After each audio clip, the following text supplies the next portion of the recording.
Hello viewers, welcome back to my channel physio years. पिछली video में मैंने cervical spondylosis के ऊपर बात की थी। इस वीडियो में हम बात करेंगे लंबर स्पॉन्डिलोसिस के ऊपर। लंबर स्पॉन्डिलोसिस होती है जो हमारी कमर होती है, लोअर बैक, उससे रिलेटेड।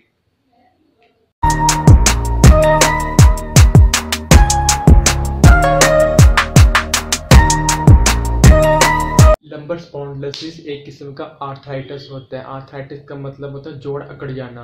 अब वो जोड़ क्यों अकड़ते हैं? वो इसलिए अकड़ते हैं कि या तो आपको डिजेनरेटिव चेंजेस आई हैं बॉडी में, स्पाइनल कॉर्ड में, वो इसके कारण 40 to 68 एज के बाद ये चेंजेस आपको देखने को मिलेंगी। अगर ये चीज़ आपको एज रिलेटेड नहीं है, वो हो सकता है आपको पॉस्चरल प्रॉब्लम हो, लॉन्ग टर्म एक ही जगह पे बैठे रहना, लैपटॉप के आगे, कंप्यूटर के आगे। और जो ओबीस पर्सन होते हैं जिनकी एब्डोमेन फैट बाहर की तरफ आया होता है, वो भी ज़्यादा उनकी स्पाइन की मूवमेंट नहीं होती क्योंकि वो इतना वॉक नहीं कर पाते, इतनी एक्सरसाइज नहीं कर पाते, जिस कारण क्या होता है जो मसल्स होती है हमारी एब्डोमेन की, वो वेस्टिंग में चलना शुरू हो जाती है। जब हमारी एब्डोमेन की मसल जब वेस्टिंग फैट के कारण, ज़्यादा फैट होने के कारण वेस्टिंग में चल जाएगी। स्पाइन की बात करते हैं कि देखो आप स्पाइन में क्या क्या सिम्टम्स देखने को मिलेंगे।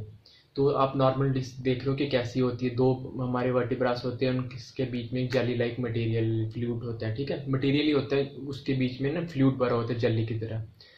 तो जब हर्निएटेड डिस्क होती है, जो फ्लूइड होता है वो जेली कंप्रेस होती है बाहर की तरफ, आउटवर्ड्स।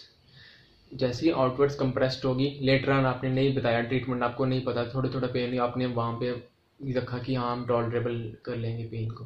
हो सकता है तो 3 4 5 साल के बाद वही पेन आपकी बढ़ जाए। तो उसके बाद क्या होगा, हर्निएटेड डिस्क के बाद जो स्पेस है दोनों हाइट है वर्टिब्रास की, वो डिक्रीज हो जाएगी। डिक्रीज होने से मतलब डैट मीन्स कि कंप्रेशन पड़ेगा उसी जगह पे, फ्लूइड की जगह। अब फिर उसी जगह कंप्रेशन पड़ेगा तो वो बाहर की तरफ आ जाएगी, वो आगे जो वेसल्स होती हैं उसको कंप्रेस करेगी। अब बाहर की तरफ तो वो निकल गई है, वो जो हिस्सा है अंदर वो खत्म हो गया फ्लूइड लाइक। अब वो नेचुरली था तो नेचुरली खत्म हो गया वो। ठीक है, उसके बाद क्या हुआ, दोनों बोन्स इकट्ठी हो गई हैं। अब दोनों बोन्स रब करेंगे ऐसे, फोर्स आ गई, ये दो बोन्स अब ये रब करेंगे ऐसे।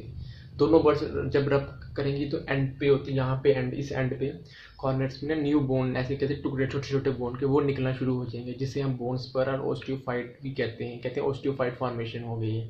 तो वो बोन्स पर ही होते हैं, छोटे छोटे बोन्स के टुकड़े निकल जाना।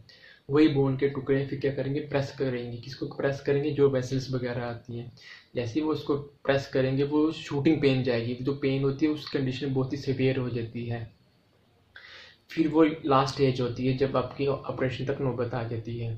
अगर आपको अर्ली सिम्टम्स के पता चल जाते हैं कि मेरी स्पाइन में बहुत ही ज़्यादा पेन हो रही है, इन्फ्लेमेशन होगी उसके कारण, क्योंकि पेन होगी, आप इतनी मूवमेंट नहीं कर पाओगे। अगर मूवमेंट करते भी हो तो अंदर इन्फ्लेमेशन हो जाती है, सॉफ्ट टिश्यूज़ हीलिंग नहीं होती, इन्फ्लेमेशन हो जाती है। पेन और इन्फ्लेमेशन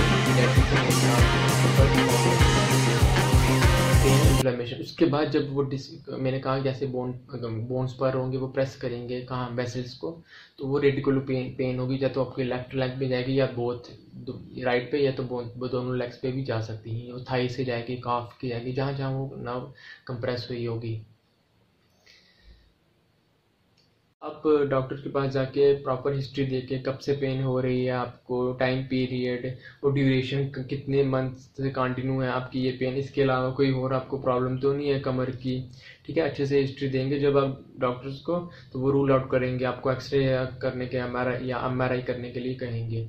उसमें वो रूल आउट करेंगे कि आपकी जो वर्टिब्रास की स्पेस है वो नॉर्मल है या नहीं, बोन्स पर्स तो नहीं निकल आए हैं, कई बार हाइट का इशू तो नहीं है, हाइट भी मेंटेन है या नहीं, कई बार हर्निएटेड डिस्क होता है। फिर उसके बाद हाइट का इशू बन जाता है, फिर उसमें बोन्स पर्स हो जाती हैं। तो 5 6 चीज़ें हैं वो डॉक्टर नोट करेगा, फिर आपको आगे गाइडलाइंस देगा। तो ट्रीटमेंट में आपको प्रोवाइड की जाएगी टेंस मोडालिटी, वो पेन के लिए, हीलिंग के लिए अल्ट्रासोनिक थेरेपी और शॉर्ट वेव डाइथर्मी हो सकती है, डीप हीटिंग मोडालिटी। ठीक है, उसके साथ एक्सरसाइजेज हम देते हैं। अब एक्सरसाइजेज हम देते हैं, बैक एक्सटेंशन एक्सरसाइजेज देते हैं। इसमें बैक की एक्सरसाइजेज आ जाती हैं, एक दो एक्सरसाइजेज आप देख लो जैसे करनी है। ठीक है, लेग रेस आ जाती है, एसएलआर आ जाती है, ब्रिजिंग आ जाती है।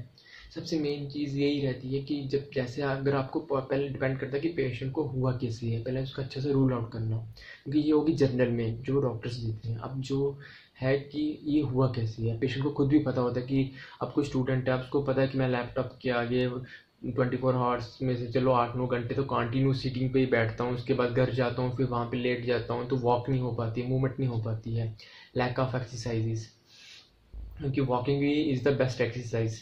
तो वो उसको रूल पता होता है अपनी प्रॉब्लम की, मेरी प्रॉब्लम मुझे किससे हुआ। वो डॉक्टर के पास इसलिए जाते हैं ताकि मैं ठीक हो जाऊँ और ये प्रॉब्लम, ये जो मैंने किया गलत, अब ये मैं वापस ना करूँ। ठीक है, ये चीज़ भी आप डॉक्टर को बताएं कि किस कारण मेरे को हुआ है, पूरी हिस्ट्री दें। ये हो गई जो आपको मैकेनिकल है, जो आपको प्रॉब्लम अपनी खुद पता है वो चीज़। अगर आपको नहीं पता एज रिलेटेड 40 to 60 ईयर्स के बाद, तब आप डॉक्टर्स को गाइड कर सकते हैं कि हाँ ये प्रॉब्लम है। उसमें भी क्या होगा, आपको डॉक्टर्स कई बार लंबर स्पॉन्डिलोसिस के लिए ना बेल्ट आती है, लंबर एक्सटेंशन के लिए, क्योंकि हमारा जो पॉस्चर होता है फॉरवर्ड बेंट रहता है आगे की तरफ, तो बैक एक्सटेंशन के लिए बेल्ट आती है।